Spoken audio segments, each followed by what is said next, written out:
Hoje nós, além de adorarmos ao Senhor, queremos aprender com os nossos irmãos, além de encorajá-los para a obra que eles se propõem a fazer. No tempo de hoje, na nossa modernidade, existem muitas características ou muitos adjetivos que são alocados do lado de igreja. Existem igreja centrada, igreja acolhedora, igreja missional, igreja missionária, igreja vertical, igreja horizontal, igreja radical, igreja contextualizada, igreja tribal, igreja simples, igreja contemporânea, igreja discipuladora. E a mais interessante de todas para mim, igreja church. Essa também existe. Embora nem todos esses rótulos sejam completamente errados, muitos deles esquecem de dar conta do que faz uma igreja ser igreja. Dos elementos constitutivos da igreja, daquela instituição que o Senhor Jesus criou e ainda é o cabeça e governa como seu próprio corpo por meio da palavra. Nós vimos no último domingo, no final ali do ministério de Jesus, pós-ressurreição, depois de passar 40 dias antes de ser assunto aos céus, que Jesus conversa com os discípulos e eles finalmente entendem que o que se passou com Jesus estava de acordo com as santas escrituras. Os profetas, os escritos, assim como a lei, havia dito que Jesus, ou o Messias, deveria vir a este mundo, deveria sofrer, morrer, deveria ressuscitar ao terceiro dia.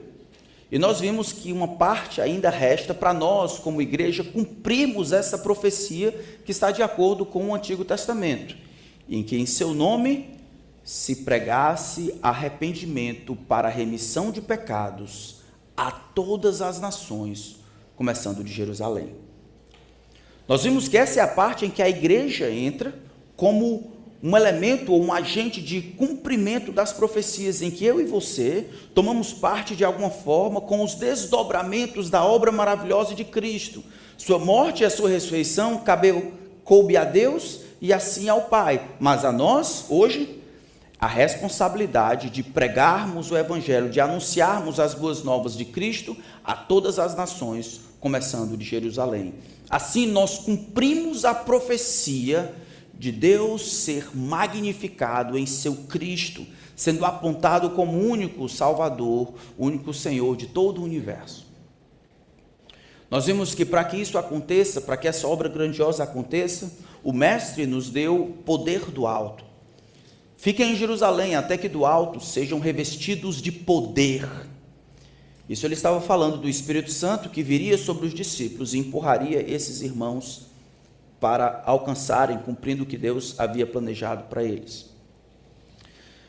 No entanto, o que nós temos visto na nossa atualidade é que a igreja, de maneira geral, não tem concentrado na sua missão.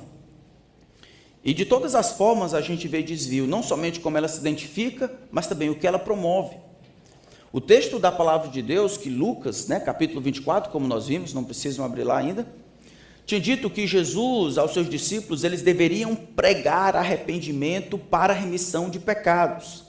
Ele não disse que eles deveriam sair e pregar vitória, pregar curas, pregar como ter um casamento bem-sucedido, um casamento blindado, como educar filho. Todas essas coisas, às vezes, podem fazer parte dessa mensagem posterior de santificação, mas a mensagem que deveria sair da boca de cada discípulo de Jesus era como uma testemunha do que Deus havia feito por meio de Cristo, conclamando todos os homens para que se arrependessem dos seus pecados, porque em Cristo havia possibilidade de terem seus pecados remidos, perdoados, apagados e terem o maior de todos os problemas resolvido.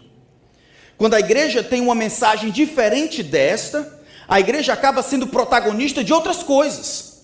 A igreja é reconhecida como promotora ou como distribuidora de outras coisas. É a distribuidora de cura, agente de transformações sociais, é o agente de melhoramento da educação. E todas essas coisas a igreja às vezes pode fazer.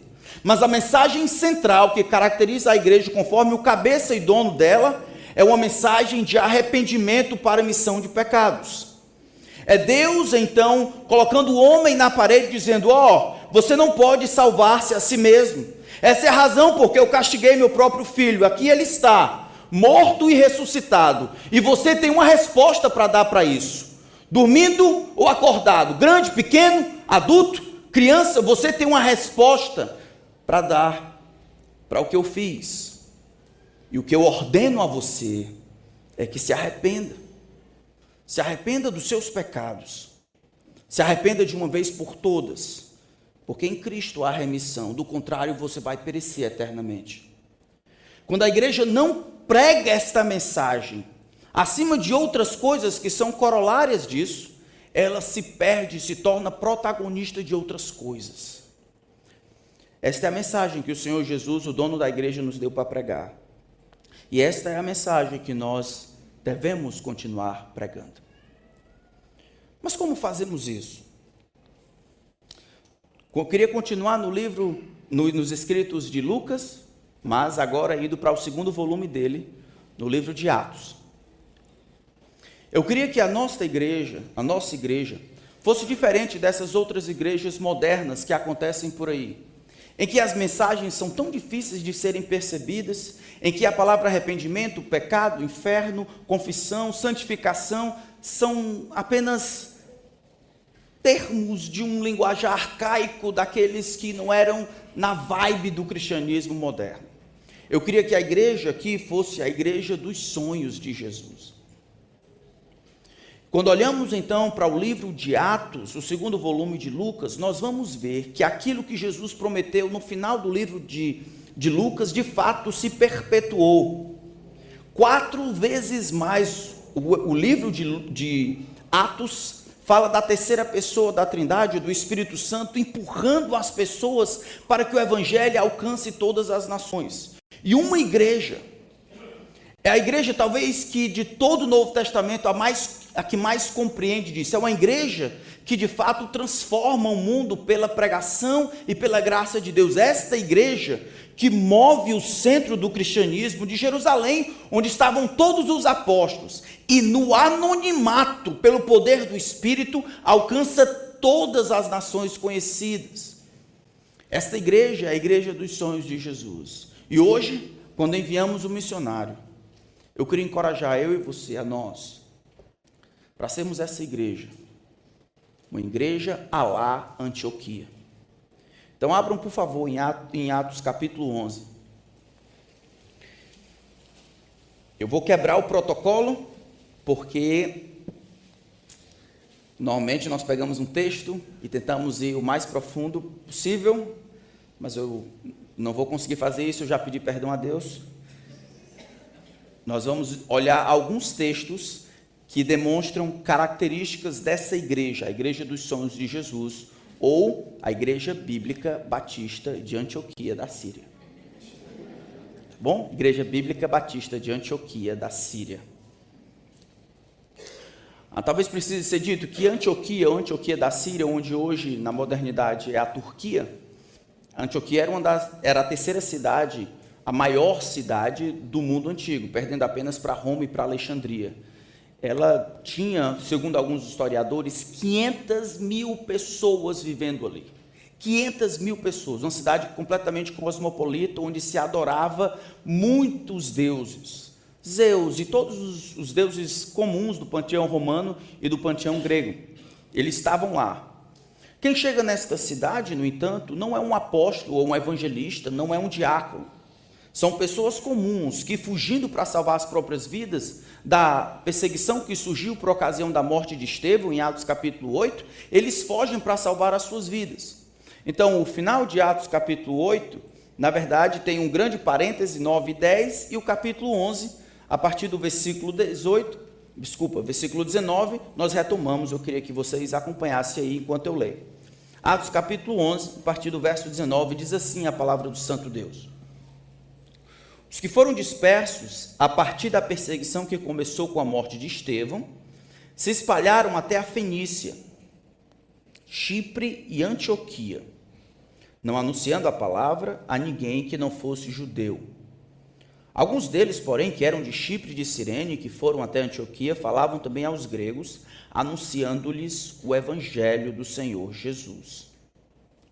A mão do Senhor estava com eles, e muitos, crendo, se converteram ao Senhor.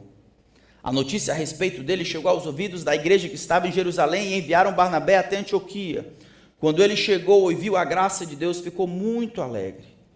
Exortava a todos a que, com firmeza de coração, permanecessem no Senhor, porque era um homem bom, cheio do Espírito Santo e de fé, e muita gente se uniu ao Senhor.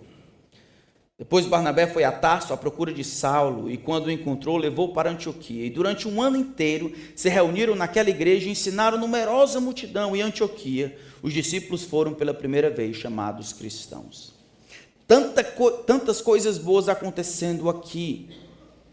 A gente vê que o grande Deus está utilizando as mais variadas coisas. Os problemas e as dificuldades ocasionados pela perseguição que acontecia lá em Jerusalém, agora os crentes que precisariam voluntariamente ter saído anteriormente, agora são empurrados à força para deixarem, se querem salvar as próprias vidas e caminharem em outra direção. Eles vão para Fenícia, Chipre e Antioquia, e Lucas se concentra do que aconteceu em Antioquia. A igreja dos sonhos de Jesus, irmãos, aquela igreja que muda o mundo, aquela igreja que é utilizada, que de fato é embebida do poder do alto, aquela igreja que está vivendo em paralelo do plano de Deus, do poder de Deus vindo a nós por meio do Espírito, é uma igreja que pratica de todas as formas, caracterizada por evangelismo pessoal efetivo. Evangelismo pessoal efetivo. Nós nunca seremos uma igreja dos sonhos de Jesus se nós ficarmos encontrando justificativas para não falar a respeito de Jesus, para não compartilhar o evangelho. O texto é claro. Eu quero que vocês tentem entrar o que está acontecendo aqui. De repente surge uma perseguição. O pessoal entra aí no prédio da igreja e começa a matar todo mundo. Alguns conseguem fugir e se tacam para outras bandas, tipo assim, o Sovaco do Mundo, lá em Roraima, onde a gente estava. Pronto, se tacam para lá, o que é que você vai procurar fazer? Você vai tentar fazer a sua vida, estou certo? Aqueles que sabem alguma profissão vão tentar procurar emprego de outro lado, vão trabalhar talvez em agricultura de subsistência, vão procurar fazer a vida, erguer, tratar as próprias coisas. O texto, no entanto, diz que quando esse povo viaja para salvar a própria vida e aparece em outros lugares do mundo, eles começam, versículo 19, anunciando a palavra. Versículo 20, anunciando o evangelho do Senhor Jesus Cristo. Você viu aí o nome dessas pessoas? Vocês viram aí um nome como Pedro, como João, como Tiago, ou alguns dos apóstolos, ou mesmo Filipe, o evangelista? Não? Quem funda a igreja mais importante do Novo Testamento, quem funda a igreja dos sonhos de Jesus, aquela igreja que muda o mundo, quem funda são pessoas comuns. João e Maria, lavandeiros, carpinteiros, pessoas que estão fugindo para salvar a própria vida. As circunstâncias podem mudar, a singeleza do mundo, a empatia do mundo pode mudar. Uma coisa que não muda por cima de pau e de pedra, na saúde e na doença, na guerra e na paz. Uma coisa, eu sou discípulo de Jesus, eu sou testemunha daquilo que Jesus fez, Deus me deu o poder do alto e é isso que eu vou comunicar. Jesus então aqui está explicando de maneira clara, por meio dos discípulos, quem é Ele.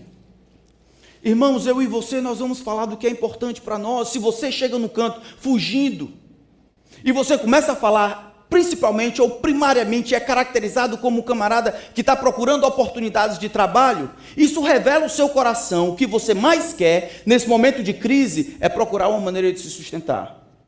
O que não seria de todo inviável. Esses irmãos aqui, não importa onde eles vão, eles têm uma missão. Eles têm uma missão. Homens, mulheres, simples, cheios do Espírito, eles têm uma mensagem. O Senhor Jesus requereu deles que eles falassem, deu para eles poder para isso. Deu para eles um objetivo de vida, alcançar todas as nações. É o que eles fazem. Eles estão em missão. eles fazem evangelismo pessoal efetivo. Eu digo isso porque talvez alguns de nós achem que isso é coisa de missionário. Ah, que bom que estamos mandando uma família de missionários, aí eles vão falar de Jesus, é lindo, vai ser ótimo. A gente não precisa de missionários para falar de Jesus em nosso lugar. Se vamos enviar missionários, vamos enviar muitos missionários, mas não para que eles façam coisas no nosso lugar, coisas que nós não estamos fazendo aqui. Ninguém pode falar de Jesus por nós. Essa foi uma responsabilidade, uma demanda que Jesus, o seu Senhor e Salvador, fez a você. Antes de ser pai, antes de ser patrão, antes de ser empregado, antes de ser marido, antes de ser mulher, antes de ser essas coisas, você voluntariamente se tornou discípulo de Jesus. Carrega então a mensagem de Jesus. Alguns vão se sair melhor, alguns vão ter dom para isso, mas nenhum de nós pode passar o luxo de não falar de Jesus. E em momentos como esse que nós percebemos como nós estamos alinhados com aquilo que Jesus fez, com aquilo que Jesus quer, irmãos. Imagine igrejas em que a coisa mais importante é chegar aqui e sentir a vibe, é ter coisa de vitória, não tem isso, mas não tem evangelismo. Ou aqueles concertos e outras coisas que acontecem e eu tenho que levar alguém, acontece muito na outra América. Não, vou trazer alguém muito importante, um jogador e tal, para que ele fale de Jesus. E aí a ideia de quem convida o descrente é que ele vai falar no meu lugar, porque eu não tenho condições, não quero, porque eu tenho vergonha e não falo. Eu e você, como discípulos de Jesus, temos essa responsabilidade. A nossa igreja nunca será a igreja do sonho de Jesus se você se mantiver calado, apático. Deus fez em Cristo.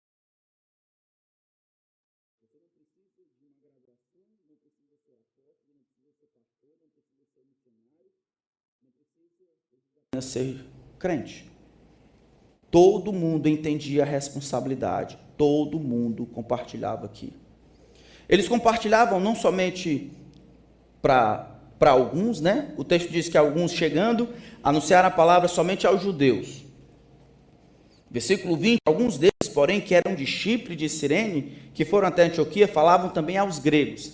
Aqui a gente está tendo um problema racial, que acontecia na igreja de Jerusalém, lembra?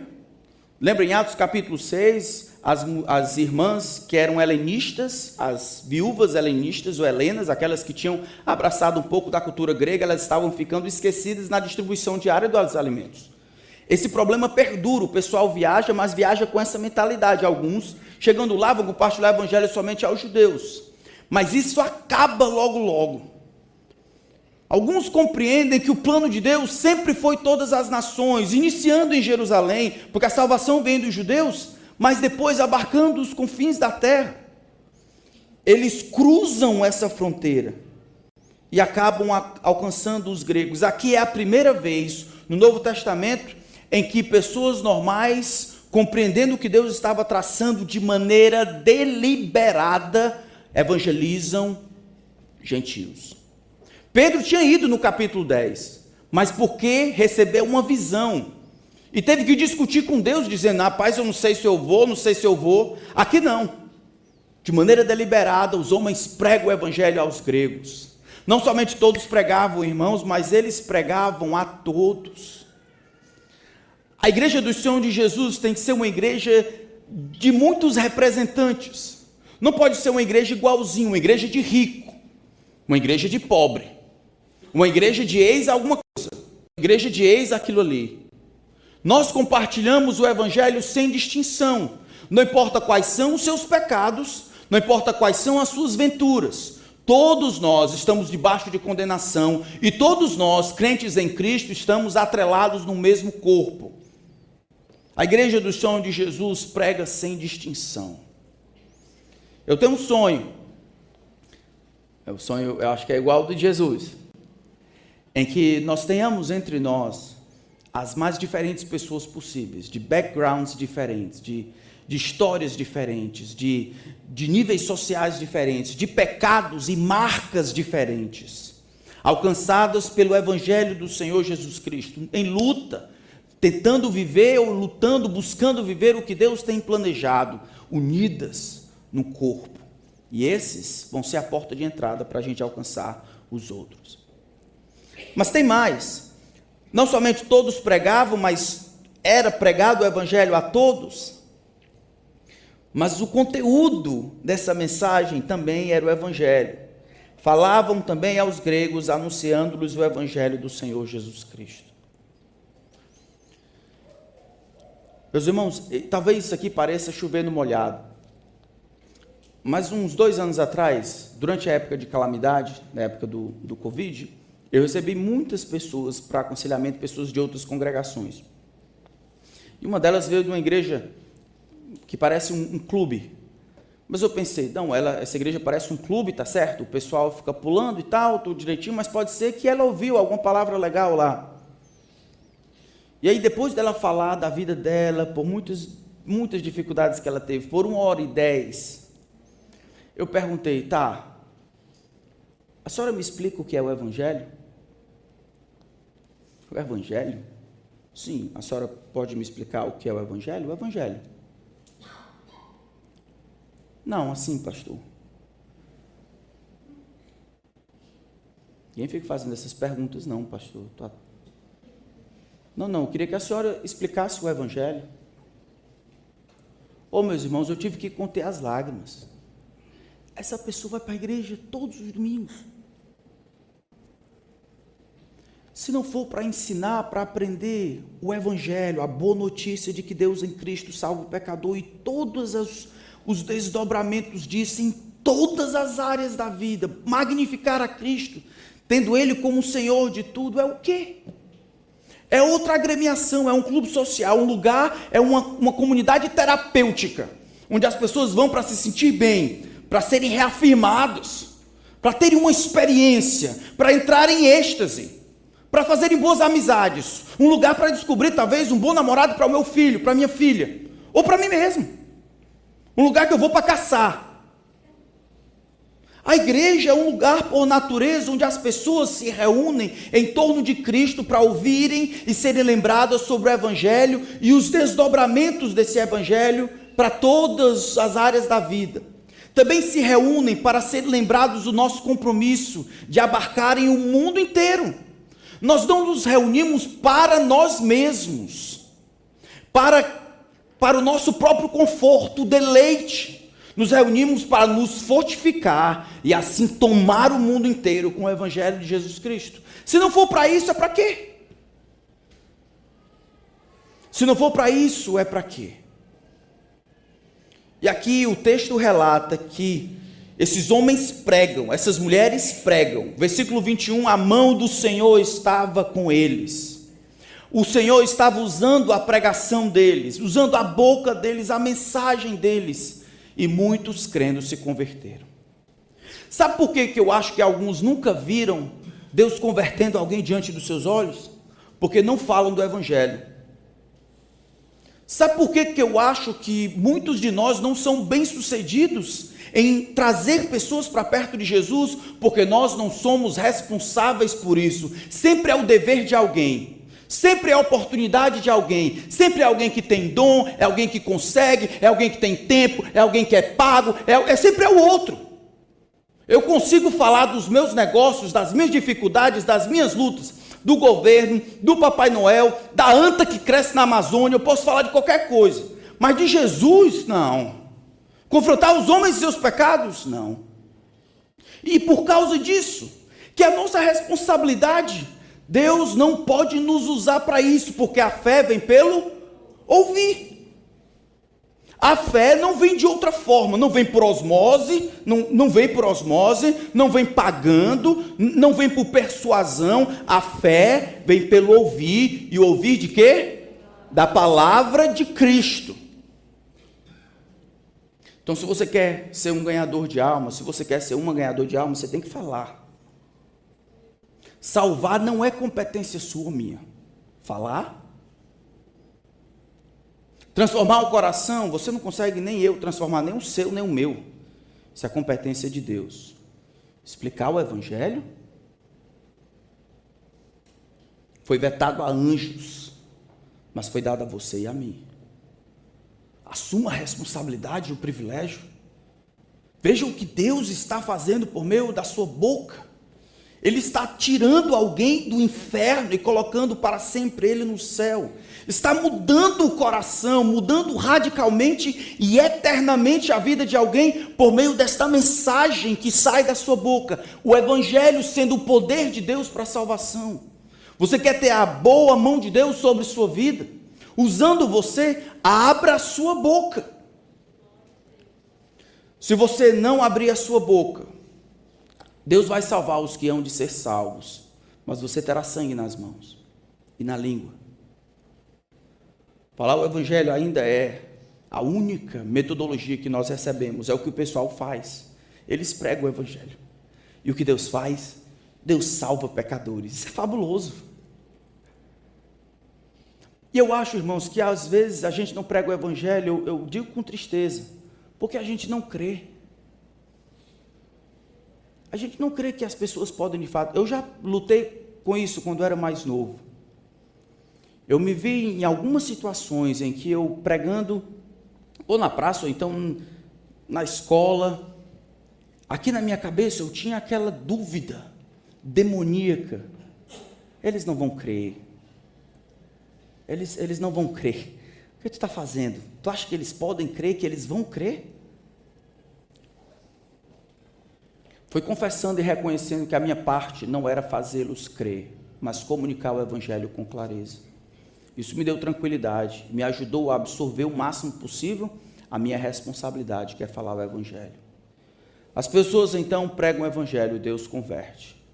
Então, próxima vez que você orar pela salvação de alguém, ore pela sua responsabilidade, coragem e ousadia para falar.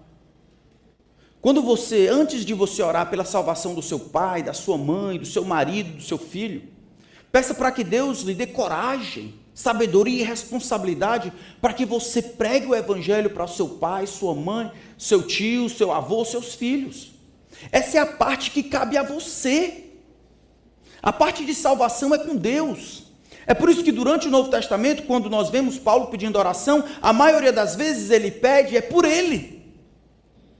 Eu rogo também por mim, para que me seja dado no abrir da minha boca a palavra, para que eu faça conhecido o mistério de Cristo, como me convém fazer.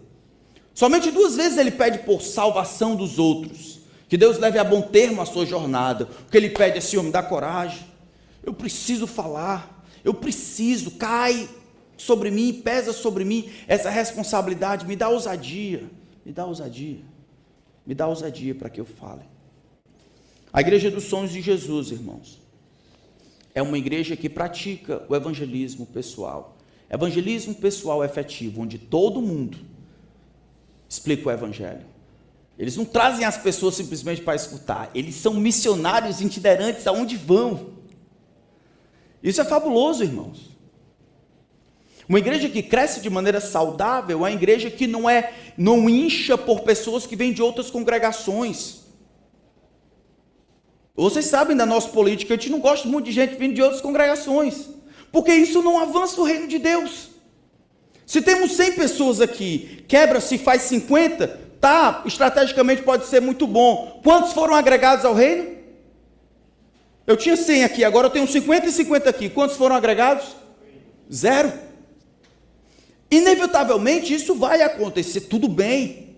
Mas uma igreja que cresce de maneira saudável é uma igreja em que pratica o evangelismo pessoal, e aí Deus, é o que acontece aqui, a mão do Senhor estava sobre eles, e Deus acrescentava os que iam ser salvos. Deus salvava, Deus convertia, Deus trazia as pessoas, usando o evangelismo dessas pessoas. Nesse ano nós batizamos 14. Eu queria que a nossa igreja fosse uma igreja com muitos batismos, onde as pessoas fossem salvas, não somente mudassem de igreja. Não é pessoal, sem ressentimentos, aqueles que vieram de outra igreja. eu amo vocês. Mas nós temos que pensar além de nós, temos que pensar no reino. Como o reino vai abarcar. Deus acrescenta, então, os que hão de ser salvos.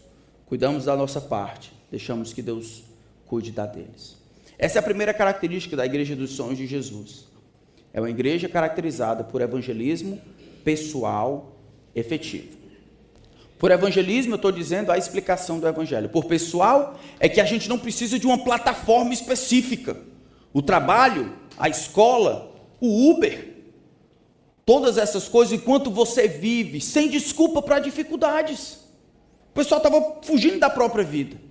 Sem desculpa se você está no hospital, com a sua esposa doente, ou você está em outro supermercado, sem desculpa, você vive a sua vida, é o que você é. Então você compartilha o evangelho de maneira efetiva, aguardando que Deus faça o que prometeu que ia fazer, salve os pecadores pela loucura da pregação.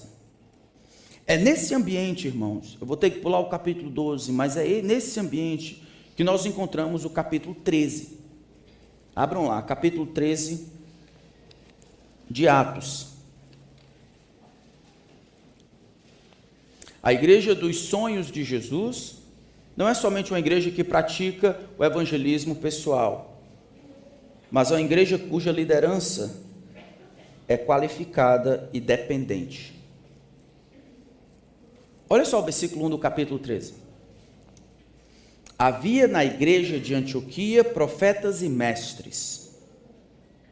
Barnabé, Simeão, chamado Níger, Lúcio de Cirene, Manaém, que tinha sido criado com Herodes, o tetrarca, e Saulo. E enquanto eles estavam adorando o Senhor e jejuando, o Espírito Santo disse: separem-me agora Barnabé e Saulo para a obra a que os tenho chamado.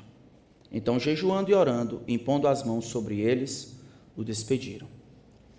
Conseguem ver a magnitude desse texto aqui? No final do capítulo 11, como nós vimos aqui, está tendo muita gente, Barnabé está com dificuldade de tomar conta de todo mundo, mesmo sendo um homem cheio do Espírito Santo e de fé. Ele desce até Tarso para procurar um jovem que havia sido encostado um pouco pelos apóstolos, com medo dele. Ele desce lá, procura Saulo, sobe lá e eles ensinam, os discípulos se tornam ou começam a falar que são cristãos. As pessoas dizem a respeito desse pessoal como cristãos, o que Deus estava fazendo na vida deles. E eles ficam lá um tempo. Ao que tudo indica, desde a conversão de Paulo até a primeira viagem missionária, que é o que acontece no Atos capítulo 13, passaram-se mais ou menos uns 14 anos. Então imagine a quantidade de gente que foi afetada por esse ministério, não somente de Paulo, a gente vê lá, eles comungavam, os profetas e mestres eram a liderança da igreja. Uma igreja dos sonhos de Jesus é uma igreja cuja liderança é plural, onde os muitos e diferentes dons são todos somados, não centralizados em um homem, mas são somados para o benefício do corpo. Parece que Lucas deseja que fique claro que existia variedade dentro dessa multiplicidade. Ele diz, Barnabé, a gente já sabe quem é, Simeão, aí ele vai dizer, chamado Níger, alguns vão dizer que ele era negro, por isso Níger, ele era negro. Lúcio de Cirene, que é outro canto, Manaém, que tinha sido criado com Herodes, o tetrarca, alguém da aristocracia, e Saulo, que poderia ajudar na compreensão teológica das coisas. Estão vendo? 5 homens, todos ligados pelo desejo de servir a igreja, todos com diferentes dons para produzir esse ambiente aqui que geraria, que daria ensejo para que essa igreja fosse tudo o que precisava ser. Esses irmãos, eles são encontrados fazendo o quê? Versículo 2, enquanto eles estavam adorando o Senhor e jejuando. Enquanto eles estavam adorando o Senhor e jejuando. Essa é uma característica ou uma descrição muito interessante. Imagine você sustentar um pastor ou um grupo de pastores para que eles adorem a Deus e jejuem. O que vocês acham? Quanto demoraria para que o pastor fosse acusado de preguiçoso e não trabalhava? Qual é o seu trabalho? Eu adoro a Deus e jejuo. Excelente. A gente não tem a compreensão de que espiritualidade ou o desejo de ficar bem com Deus, de crescer em piedade para benefício do povo, seja um aspecto importante dentro do ministério pastoral. Mas a gente olhar em Atos capítulo 6, no início ali da igreja, no primeiro problema que surge, Pedro, em nome dos apóstolos, diz, eu quero que vocês escolham 7 homens cheios de boa reputação do Espírito Santo de fé, que eu vou encarregar para essas atividades ou tarefas mais físicas, mais funcionais aí, para a distribuição diária da comida. Ele diz algo importante, que ainda ecoa por esses 2 milênios. Nós nos consagraremos ao quê? Ao ministério da palavra e oração. Nós nos consagraremos, nós teremos da nossa parte, não é que isso não é importante, mas a nossa responsabilidade maior será dedicarmos ao ministério da oração, ao ministério da palavra. Oração. Pastores são sustentados para orar também, porque oração é trabalho. Se você acha que é fácil, tente orar por 2 horas. Você acha que é fácil? Então tente orar por 2 horas. Não é só rezar. Rezar talvez seja fácil. Orar é difícil. E aqui, levando em consideração o que havia sido dito em Atos capítulo 6, os apóstolos, ou os líderes, não os apóstolos somente, mas os líderes aqui desta igreja de Antioquia, eles estão lá num período de adoração. Estão adorando, estão jejuando. Quando diz que estão adorando, estão jejuando, eles estão de acordo com o que Deus chamou eles para fazer, estão demonstrando completa dependência da parte de Deus. O texto não diz que era uma reunião incomum de oração, mas que eles estavam reunidos, parece que comumente. Eles se reuniam para orar, para se entregar diante de Deus, para reconhecer a impotência, para explicar para Deus ou dizer para Deus que eles eram dependentes, buscando a face de Deus. Líderes qualificados fazem parte de uma das características da igreja dos sonhos de Jesus. Porque o destino do pastor e das ovelhas estão intrinsecamente ligados. Jesus estava para ser morto, ele diz, e eu ferirei o pastor, dizendo que cumprirei a profecia, eu ferirei o pastor e as ovelhas se dispersarão. Em Mateus capítulo 9, ele olha para as pessoas que estão se acabando lá e diz, estão aflitas e exaustas como ovelhas que não têm pastor. Em Ezequiel capítulo 34, o povo havia sido levado embora para o cativeiro babilônico por causa da deslealdade e infidelidade dos pastores, dos líderes de Israel. Está ligado. Pastores saudáveis geram igrejas saudáveis, conforme a regra. E aqui então, esta igreja dos sonhos de Jesus não somente pratica o evangelismo, mas ela é dirigida e liderada por um conselho de homens diferentes, mas unidos. Nessa multiplicidade, ela é liderada por esse grupo de homens. E esses homens, fazendo a coisa certa, de acordo com o que Deus tem dito, vai produzir essa primeira viagem missionária aqui. O texto é fabuloso. Enquanto eles fazem isso, versículo 2, quem diz para que eles fossem separados? Espírito Santo. A gente não sabe como ele disse, a gente só sabe que ele disse, separai-me agora. Agora eu acho interessante, porque qual foi a mensagem que o Espírito Santo deu? É vitória. Chegou a tua vez. É o ano da restituição. Acolher. O que é que ele diz? Vou separar vocês aí. Vocês estão fazendo bem aqui. Eu quero que vocês continuem trabalhando um trabalho diferente. É uma obra diferente que eu tenho entregue a vocês. Mas essa obra não deveria ser tão diferente. O Espírito Santo havia sido dado por Jesus, prometido por Jesus, para quê? Não era para fazer esses milagres como nós pensamos tanto aqui, inicialmente. Era para empurrar o povo para fora, para ajudar o povo a acordar, para não ficar só pensando que a vida era em função deles, mas para enfrentarem todas as coisas, a perseguição, a dificuldade, a saudade, deixando todas as coisas para trás, para avançarem por causa de Jesus, para fazer Jesus conhecido. Eles precisariam de um poder sobrenatural para sair de onde eu e você estamos aqui e deixar família, sonhos, planos, açaí, tudo para trás e pensar em Jesus. Ir para um canto onde não conhece ninguém, para tentar fazer as primeiras amizades e compartilhar o Evangelho. Eles precisariam do poder do alto para isso.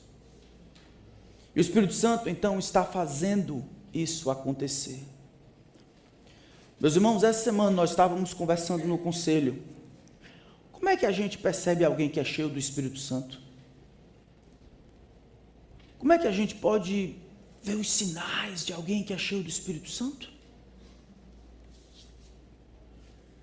Quando ele é meio amarelo,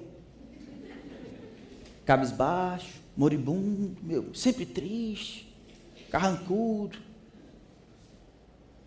parece que está sempre com anemia, doente. Como é que a gente sabe que alguém é cheio do Espírito? Embora todo crente precise ser cheio do Espírito, nem todos são. E isso pode ser reconhecido, tanto é que Pedro diz: escolham entre vocês homens cheios do Espírito Santo. Dentro da comunidade, isso podia ser percebido. Olha, não, fulano de tal é cheio do Espírito, o outro é cheio do Espírito, o outro é cheio do Espírito. Esses aí podem ser aqueles que deveriam ser os diáconos. Como é que a gente descobre? Olhando apenas no livro de Atos, não considerando outros textos, como Efésios capítulo 5 e Colossenses capítulo 3, onde fala da palavra dominando, aqui, todas as vezes que o Espírito Santo enche, toma alguém, não é que ele sela, é que ele toma alguém para realizar a obra que Jesus intentou, ser testemunha de Jesus a todas as nações. Evangelismo, falar de Jesus, coragem, ousadia e ser cheio do Espírito estão tão ligados que isso seria perceptível. Não é somente saber algumas verdades sobre Jesus, ou ter muitos versículos decorados, ou ter uma graduação aqui ou ali. É se na vida eu tenho tanta gana por Jesus, eu tenho tanto anseio que ele seja magnificado e conhecido, que ou eu estou falando dele para santificar as pessoas, ou estou falando dele para salvar os pecadores. Mas Jesus é a nota da vez. Ele é aquele objetivo, é aquela pessoa, é aquele assunto que me toma. É para onde todos os caminhos da minha vida vão. É o que me define meu relacionamento com ele, é o que me empurra. É para ele que eu trabalho. É por ele que eu vivo. Onde estão esses homens e mulheres? Hein? Onde é que estão os homens e as mulheres cheios do Espírito? Homens e mulheres a quem o Espírito possa falar. Homens e mulheres que ao final de um culto, como aconteceu aqui, o Espírito Santo, ou por voz audível, ou constrangendo o coração, empurrando, diz: ó, agora vocês dois vão para uma obra diferente. E eles se olham, reconhecem que o Espírito Santo falou, eles se reúnem, impõem as mãos, e vão-se embora, talvez nunca se viram, sem mais. Não tem nenhuma promessa de retorno, não tem WhatsApp, não tem Skype, não tem Zoom. Eles vão-se embora sem saber nem qual era a obra. Sim, mas qual é o plano aí, Jesus? Como é que é? Qual é o... Tem validade aí? Como é que é esse negócio? Tem. Eles simplesmente vão guiados pelo Espírito, porque foi isso que o Espírito foi dado. Isso é sobrenatural, irmãos. O que nós estamos vendo nesta noite, nós vamos ver daqui a pouco, é uma família que tem entendido que esse é o plano de Deus. E isso é um sinal grande deste poder dado ao Espírito, de renegar essa vida e as coisas que poderia ter aqui e viver em função de Jesus e de seu reino. O Espírito poderia ter dito qualquer coisa.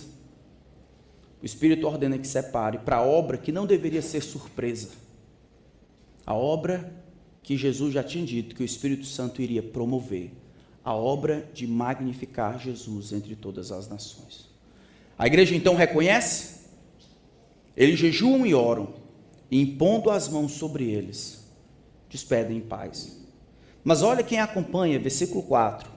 Barnabé e Saulo, enviados pelo Espírito. Por isso que esses homens vão fazer as coisas que vão fazer.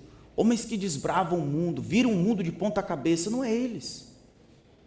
É o Espírito Santo controlando, enchendo esses homens para virarem o mundo de ponta cabeça. É como nós devemos orar pelos nossos missionários. É como nós devemos ansiar que a nossa igreja seja.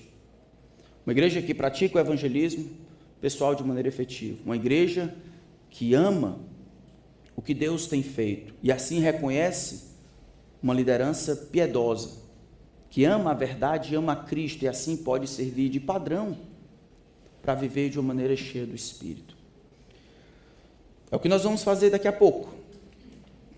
Nós vamos impor as mãos sobre os nossos missionários em reconhecimento de que é o Espírito que tem inclinado, separado, treinado, empoderado e agora dirigido para a Ilha da Madeira. Quase na mesma época, um pouco tempo atrás, o Ronaldo ainda estava lá no Timor, a gente teve uma conversa muito interessante, eles dentro de um carro, eu não sei porque, até hoje eu não sei porque que vocês estavam dentro de um carro. Eu estava dentro do carro dirigindo, peraí que tem um sinal, o pessoal, tu lembra dessa história? Eu lembro, né? Hoje a gente estava lembrando. Uma conversa para pensar, quais são os planos? Lá no Timor está inviável, o que a gente deve fazer, o que não deve fazer e tal. Então hoje, enquanto nós estávamos conversando no conselho, nós louvamos a Deus, o Espírito Santo, que nos dirigiu assim. Nos dirigiu para trazê-los para cá, para passarem um tempo aqui, ver o que Deus tem feito na vida do Estevão, traz muita alegria no meu coração, né? Toda vez que ele me vê, ele me abraça. Aí, eu não sei se ele está querendo dançar, não sei se é tu que está ensinando isso a ele, mas ele vem querer dançar comigo, não sei se é. Ele vem dançar comigo, pega assim no meu braço e tal. E agora é o momento em que nós, como igreja, nós reconhecemos e nós impomos as nossas mãos sobre ele em sinal de reconhecimento, de empatia, de cuidado, de submissão. Nós nos comprometemos a sustentarmos essa família. A Igreja dos Sonhos de Jesus envia os seus melhores. Eu acho que a gente está enviando. Tá bom? Então eu gostaria de convidar o pessoal da música. Nós vamos cantar um cântico. Em seguida, o Ronaldo e a Thalita vão ter um breve, bem breve mesmo, explicação. Ele quer dar uma palavra para a igreja. Alguns aqui, talvez, será a última vez que vocês vão ver. Não é porque eles vão morrer, não é porque talvez alguns de vocês morram. A Thalita me olhou.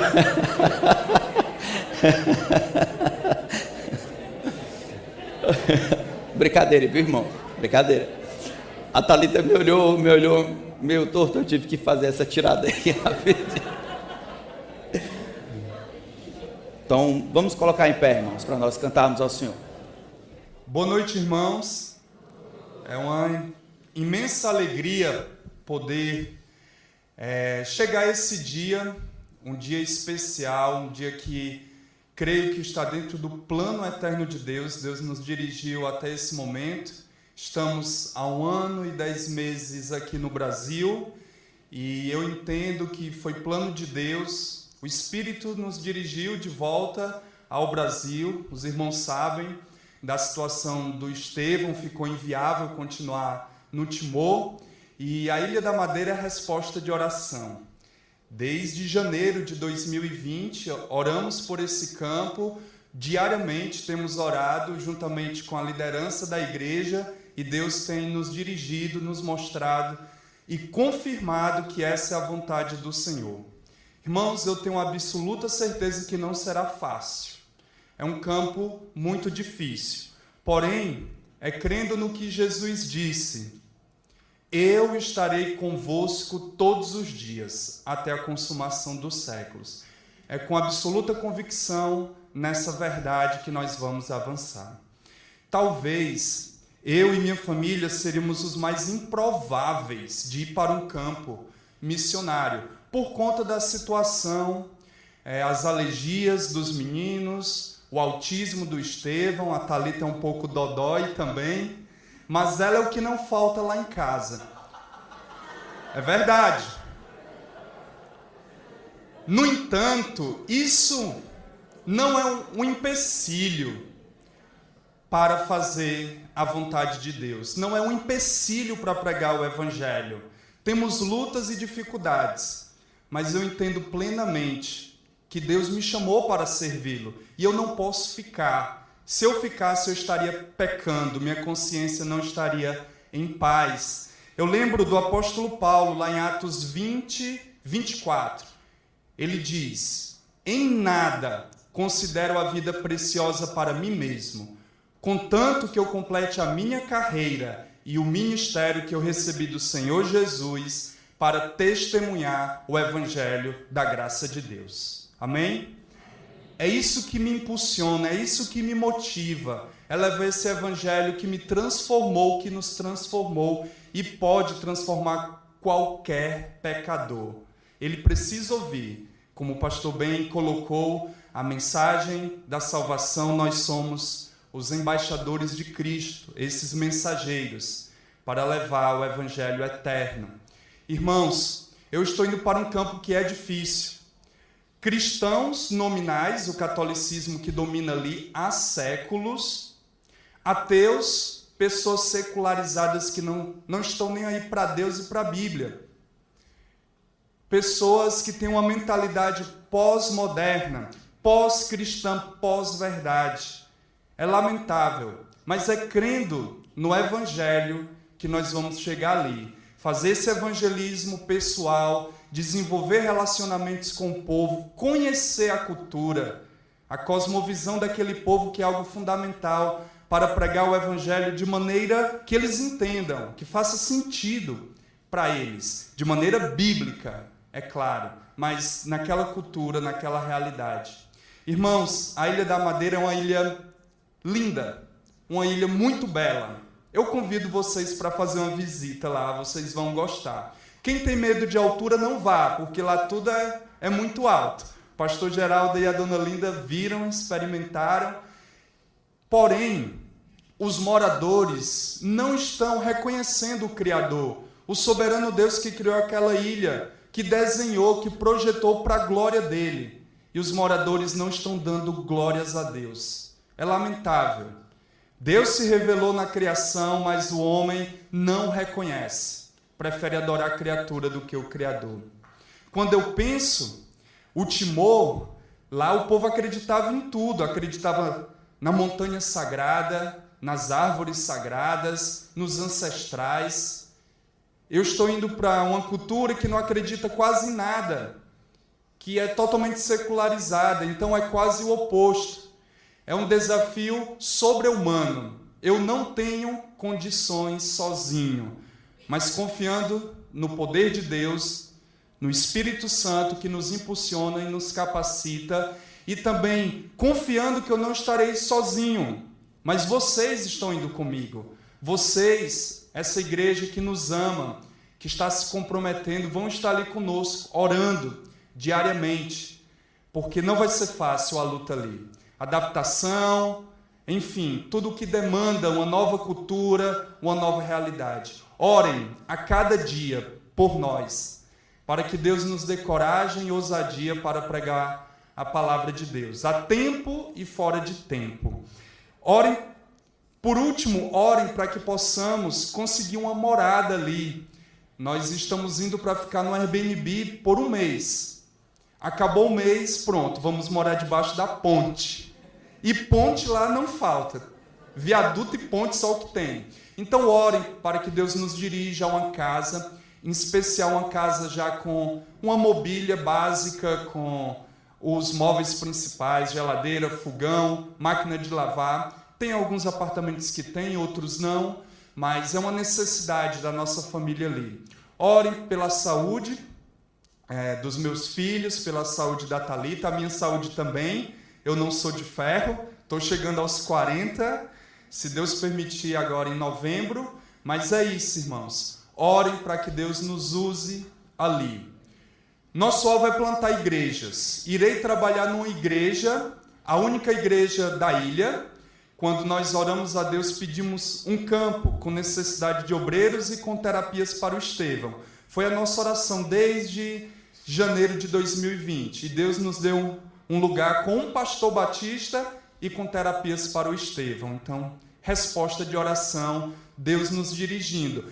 Eu vou ajudar nessa igreja, Igreja Batista do Funchal. Não serei o pastor, serei um missionário ali para servir com evangelismo, estudos bíblicos, mas o alvo é plantar igrejas. O nosso alvo é plantar igrejas que possam glorificar o Senhor, que tenham uma visão missionária, uma visão de se multiplicar em toda a Ilha da Madeira e alcançar outros lugares do mundo, como a Europa, a África, que estão ali ao lado.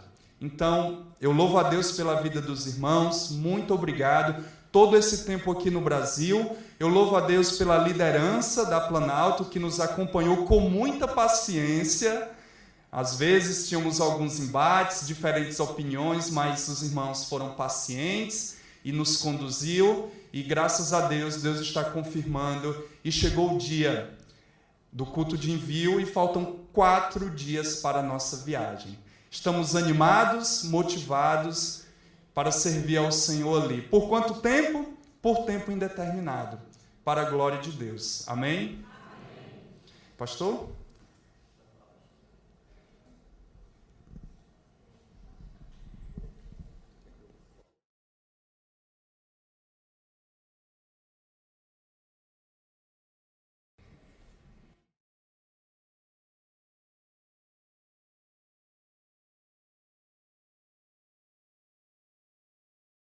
Não querem vir, não? É. Tá, a gente vai fazer assim. Nós vamos orar, mandando eles para bem longe. Então, gostaria de convidar... Nós vamos fazer diferente dessa vez. Nós vamos impor as mãos, mas eu queria que não fosse só o conselho. Eu queria que nós nos colocássemos em pé. Nós vamos dar as mãos uns aos outros. E aqueles que quiserem se aproximar para cá, se não conseguir alcançar ele, pode alcançar outros. Não tem problema. Mas quem quiser pode vir, e a gente faz o mais perto possível. Não tem problema não. Pode vir, pode vir. Quem quiser vir, pode vir.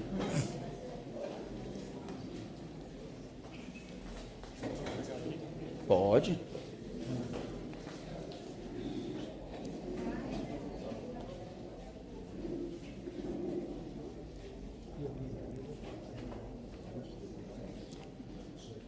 Vamos orar por ele?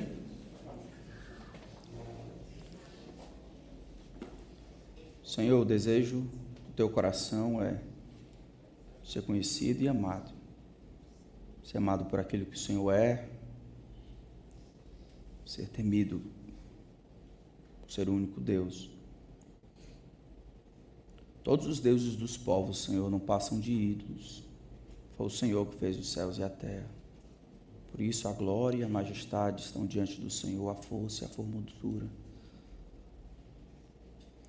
O nosso grande privilégio, Senhor, é depois de conhecermos o Teu Filho, nosso Senhor Jesus Cristo, podermos trabalhar e funcionar e viver como arautos, proclamando essa mesma mensagem que nos alcançou e nos salvou. Olha a Tua igreja, Senhor. Hoje ela se reúne de maneira especial para enviar o Ronaldo, a Thalita e os meninos. Com eles vai o nosso coração. Nós intercedemos, Senhor, por eles, reconhecendo o plano do Senhor de utilizar a igreja para avançar o Teu plano, para avançar o Teu reino. Reconhecendo o plano do Senhor de glorificar a si mesmo na igreja e por meio da igreja, na plantação de novas igrejas. Olha, Senhor, para as muitas dificuldades e ameaças que o Teu servo talvez tenha. Cuida deles, Senhor. Produz neles um grande senso da Tua presença. Se faz presente, Senhor, animando e encorajando os Teus servos. Mantenha os corações deles unidos um ao outro, animados, servindo ao Senhor. servindo ao Senhor na força que o Senhor supre. Eu peço que dê a ele também a coragem, a eles dois, a coragem para compartilhar o Evangelho com afinco. Que o Senhor, debaixo da tua soberania, acrescente a cada dia os que hão de ser salvos. Senhor, nós nos comprometemos diante do Senhor, de nosso Deus, Jesus Cristo e Espírito Santo.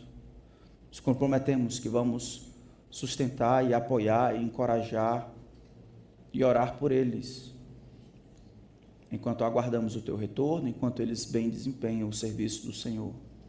Nos alegramos pela mensagem do Evangelho que alcançou ele e agora, por meio dele, vai alcançar os outros. Estamos animados com aquilo que o Senhor vai fazer.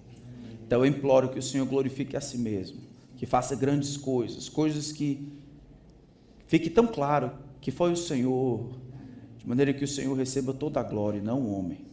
Obrigado pelo tempo que o Senhor nos deu, de estarmos aqui juntos, obrigado pelas memórias e alegrias que construímos juntos. Eu peço que o Senhor o lembre que Ele é amado por esse povo aqui, sua família que fica, e que nós estaremos com eles para qualquer coisa. Obrigado, Senhor. Nós oramos assim em nome de Cristo. Amém, amém, amém. Vamos cantar mais um cântico? Já viu?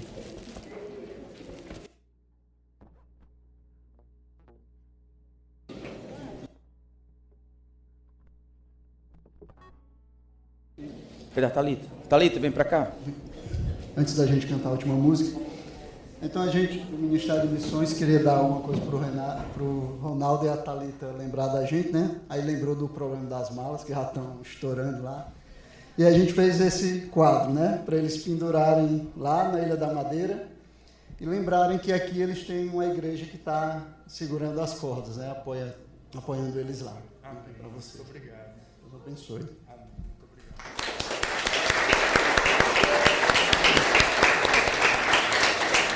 Ali, ó.